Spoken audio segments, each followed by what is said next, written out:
Okay, let's just start by addressing the elephant in the room. No, I have not had time to shave yet, nor do I own an electric razor, meaning I can't shave anyways. On the other hand, though, my jacket is still much cooler than yours.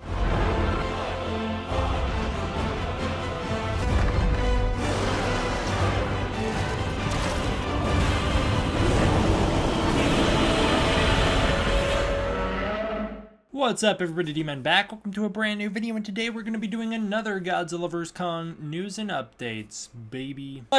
Can I do this one really quick? I bought this like months ago. Look, you see that? It's a little King Kong Cola. King Kong Cola. There's some debate in my head as to whether or not I should keep this King Kong Cola glass, but also I bought it and drank it like 2, maybe 3, maybe more months ago. I can't actually tell. It might have been like half a year ago that I bought this. It just kind of wound up in a box back there and I forgot it existed, but the only reason I still kept the glass in the first case was so that I could say, hey everybody, there exists a King Kong Cola, and it's okay, not the greatest of colas, root beer's better, not perfect, probably like a 5 out of 10, but it exists. King Kong Cola. It's a thing. Now I'll let the YouTube comments decide if that glass gets thrown away.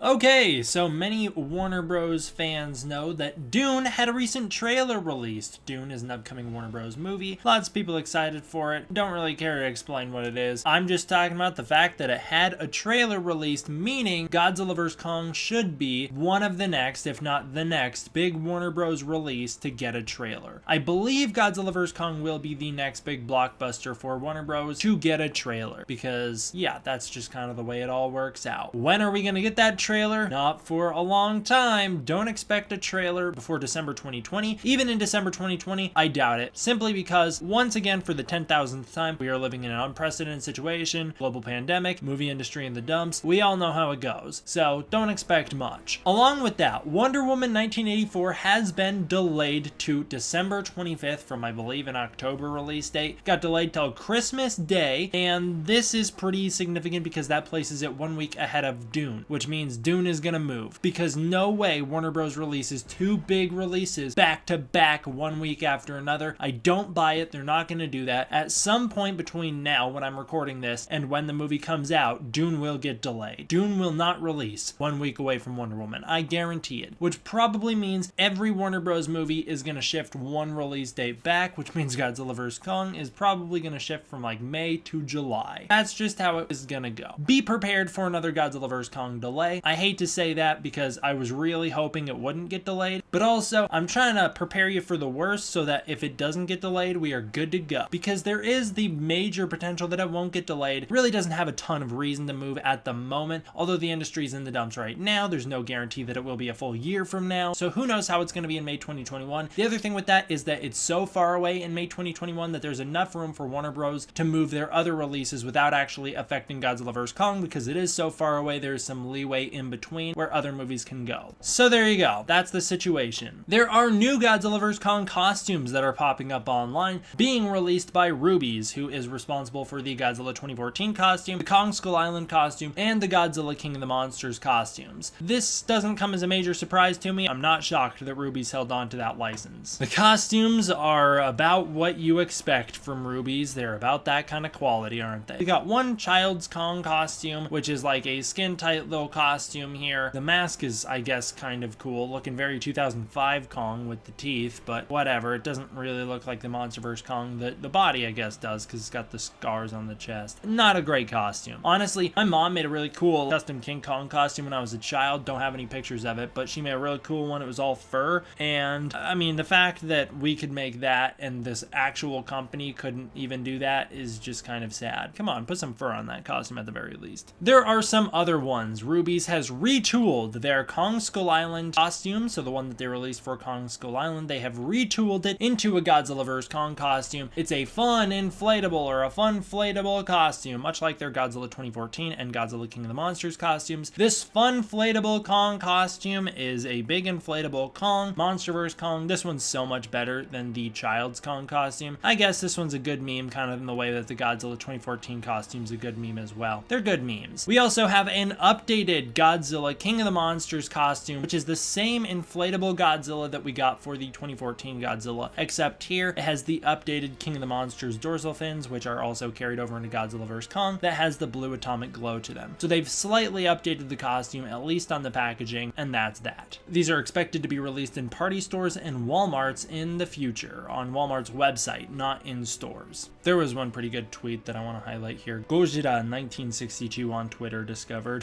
where it lined up perfectly so that the costumes were right above Michael Dougherty tweeting about Halloween. Perfectly balanced, as all things should be. We now know exactly what Matt Frank's secret MonsterVerse project was. If you remember months ago, Matt Frank was teasing that he was working on a secret MonsterVerse project. We now know exactly what that is. Not only have we seen official concept art from Matt Frank on what that project is, but we now see it. A lot of people speculated that Burning Godzilla was going to return in Godzilla vs. Kong based on the fact that Matt Frank was working on a Burning Godzilla design. We now see that's not the case. Instead, Matt Frank was working on a beautiful Spiral Studios Godzilla King of the Monsters Burning Godzilla model. And oh my god, is it amazing. Holy cow, this design's so cool. If I'm not mistaken, Tanaka Studios is also involved in the creation of this, and it's very exciting. It looks so beautiful. So you've got Godzilla with these massive flames coming out of his shoulders, and you can see it goes around his dorsal fins. It'll be all painted up to look like Burning Godzilla, and it's going to be incredible when it comes out. Spiral Studios is, of course, the studios that released the incredible King Ghidorah model that is so amazing to look at. If you're wondering what these burning flames coming out of Godzilla's back are, we have another image of it showing a different angle of this Godzilla, and it's Mothra's wings. Oh my god, that's so cool. Having burning Mothra's wings coming out of burning Godzilla, because of course when Godzilla detonates his nuclear pulse in King of the Monsters, not only can you hear Mothra's little roar, but you can also see her wings pulse out of Godzilla. So cool. This looks incredible. This figure will be amazing. It's also really kind of cool to see Godzilla with wings. It's not something we see a lot of, outside of like some Shin Godzilla concept art, so this is really cool as well. I really like that. Pretty intimidating. It's like a big demon angel. I love it. I can't wait to see what this is finally revealed to be. I expect it to be thousands of dollars. It's going to be very expensive. Comic book artist ZID for Skull Island, The Birth of Kong, and the upcoming, I forget what it's called, Kingdom Kong comic book. I think that's what it is. Kingdom Kong. The comic artist for the MonsterVerse Kong comics has answered some questions on Twitter. His first answer states that he was a bigger Godzilla fan until he started working on Skull Island, The Birth of Kong, and now he's a bigger Kong fan, so he's more sympathetic to the MonsterVerse interpretation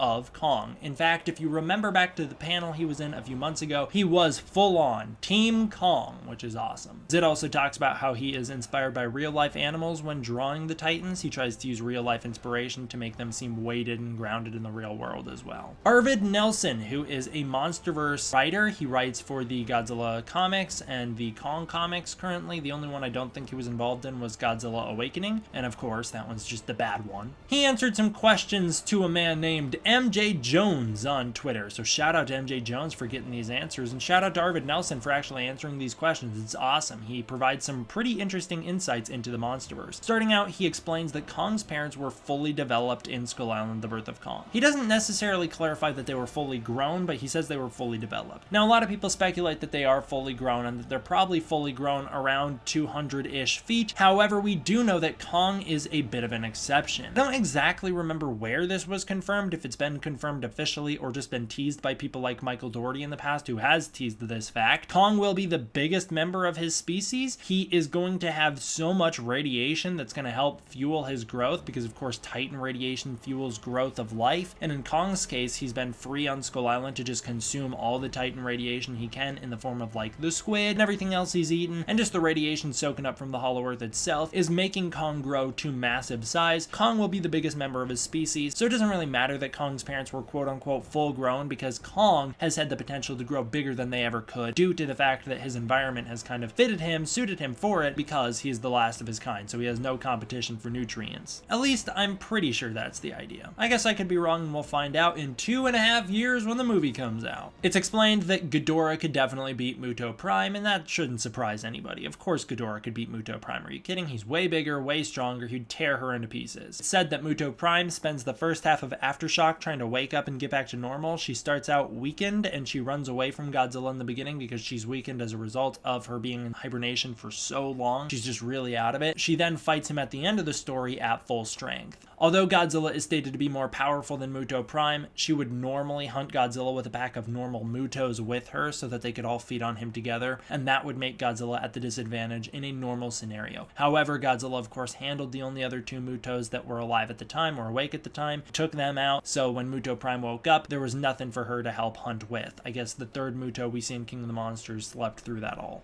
Jinshin Mushi is said to be the perfect match for Godzilla because she's custom built to fight him. Evolution has specifically designed her to fight Godzilla, which is why she does so well in a fight against him. Her disadvantage is not wanting to kill Godzilla, but to lay eggs inside of him. That's why Godzilla is able to beat her, is because her goal is not to kill him. She just wants to impale him, give him some eggs, and then leave him without the use of his limbs as he gets devoured from the inside. But this is also why Muto Prime couldn't really fight against many of the other Titans. She wouldn't do well against many of the other ones because she's custom built to fight Godzilla. She's not custom built to fight Ghidorah, Rodan, Mothra, Kong, anyone else. She's only custom built to fight Godzilla. It's also said that Godzilla would have died during the events of Godzilla Aftershock had Monarch not intervened and given him some help, making the second time in the MonsterVerse so far that Godzilla would have almost died. If Monarch didn't help, King of the Monsters is then the third time Godzilla would have died had Monarch not helped. Now let's move on to the good stuff, the big story that I'm excited about, despite the fact that this is not the last story we're covering. This is the one that I want to talk about. Junkie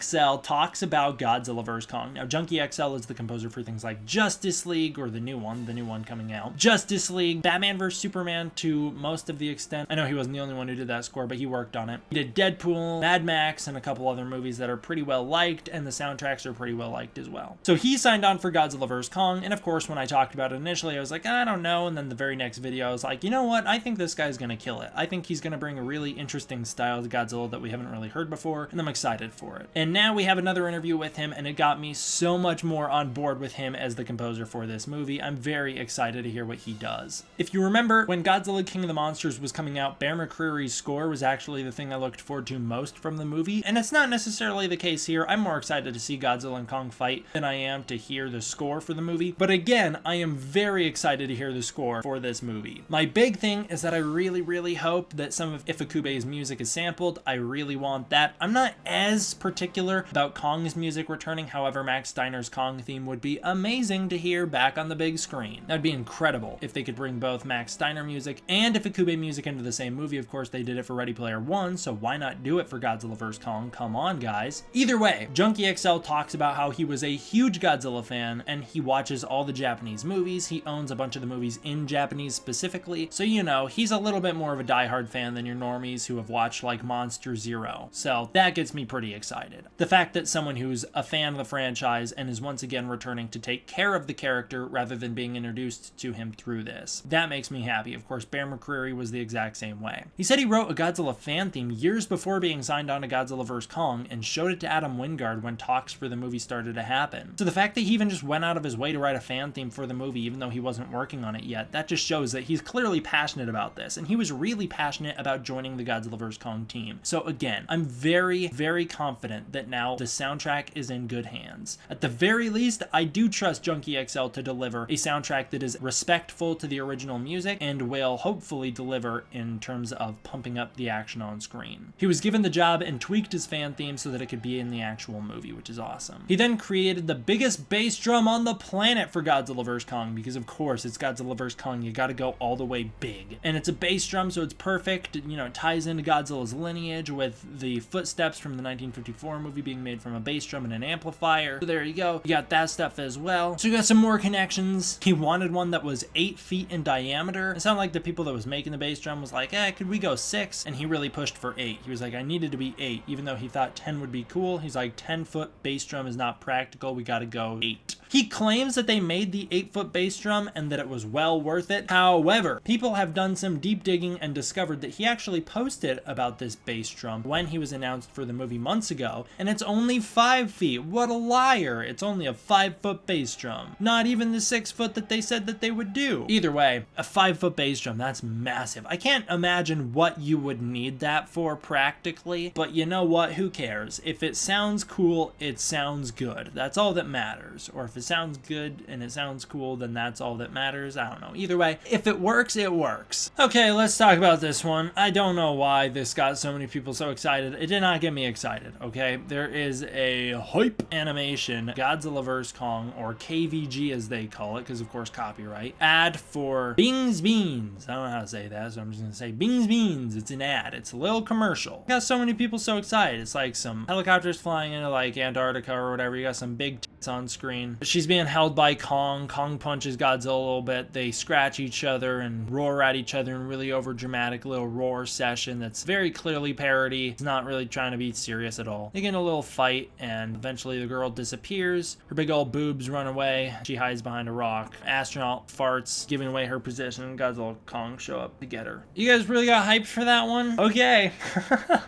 There is something to say that it is kind of cool to see Godzilla and Kong fighting in CG format to give us a little bit of an indication of what we're going to see in the movie. But like, first of all, it's the Peter Jackson-esque Kong design, not really the modern Kong design. So of course it's not really a good representation of what we're going to get in the new movie. It looks a lot like the Godzilla design that wasn't used for the 98 movie back when it was still Godzilla vs. the Griffin. Reminds me a lot of that design kind of mixed with the modern stuff. Got a very modern-esque roar. I don't know, dude. I feel like I'm going to get canceled just talking about this. People are gonna be like, oh, it's exploitation of a CG model or something. I don't know. It didn't get me hyped. It's a little parody thing. Kind of funny, I guess. Whatever. People got so excited for this one, and it's been clickbaited so much, people calling it the official Godzilla vs. Kong ad or whatever. It's not official. Just for fun, just parody. Godzilla design is still kind of cool. There's some cool things about it, but ultimately it's just a bean commercial, right? It's not like this matters at all. I'm excited to get commercials like this that are officially licensed for the film. You know, kind of like the Fiat commercial we got back in 2014. That was really awesome. Hope we get more stuff like that. But as far as this commercial goes, it's whatever. Sure, it gets some attention to the movie and it gets some hype driven up for that, so I guess I can appreciate the commercial for that aspect, but I don't know, just first of all, it's not really my sense of humor. Second of all, it's just like a lot of people made a much bigger deal out of it than it needs to be made. There are people doing like full-on breakdowns of this ad, and there are people clickbaiting this one to no end, just claiming that it's official and whatnot, and so it's like, whatever, it's not official. Who cares? It's just something for fun that they did. Good animation. It looks pretty solid for a commercial. For a commercial animation, they did a great job. But ultimately, at the end of the day, it's like, whatever. It's not a big deal. So thank you guys all for watching. I hope you enjoyed. I will see you guys next time. D-Man,